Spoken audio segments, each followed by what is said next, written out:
এবার ডিবির হাতে গ্রেপ্তার সেই ভাইরাল রুনা।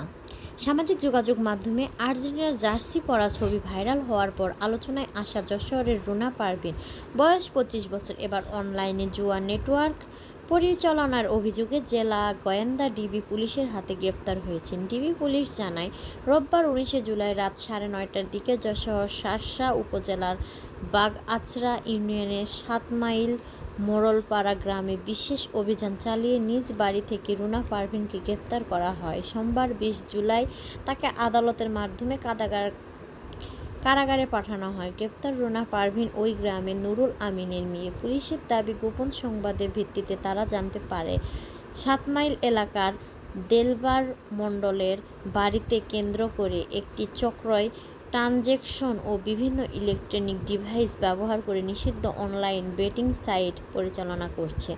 পরে জেলা গোয়েন্দা পুলিশের সাইবার ক্রাইম ইনভেস্টিগেশন সেলের উপপরিদর্শক এসআই জয়নুল আবেদিনের নেতৃত্বে অভিযান পরিচালনা করা হয়। অভিযানের সময় পুলিশের উপস্থিতি টের পেয়ে চক্রের কয়েকজন সদস্য পালিয়ে গেলেও ঘটনাস্থল থেকে রুনা পারভীনও আটক করা হয়।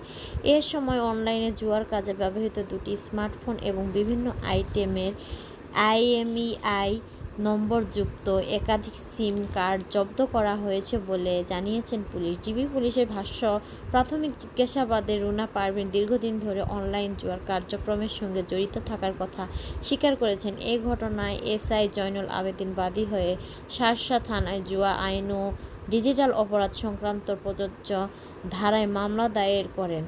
পরে সোমবার দুপুরে তাকে যশোর আদালতে হাজির করা হলে বিচারক কারাগারে পাঠানোর নির্দেশ দেন। জেলা গোয়েন্দা পুলিশ জানিয়েছে, অনলাইনে জুয়ার সঙ্গে জড়িত পলাতক সদস্যদের শনাক্ত ও গ্রেপ্তারের অভিযান অব্যাহত হয়েছে। উল্লেখ্য, রুনা পারভীনের আগে সামাজিক যোগাযোগ মাধ্যমে আর্জেন্টিনার জার্সি পরা একটি ছবি ভাইরাল হওয়ার পর আলোচনায় এসেছে। এবার অনলাইনে জুয়ার সঙ্গে সম্পৃক্ততার অভিযোগ তার গ্রেপ্তার নতুন করে আলোচনার জন্ম দিয়েছে। তবে মামলার অভিযোগ আদালতে প্রমাণিত না হওয়া পর্যন্ত তিনি আইনগতভাবে অভিযুক্ত দোষী নন।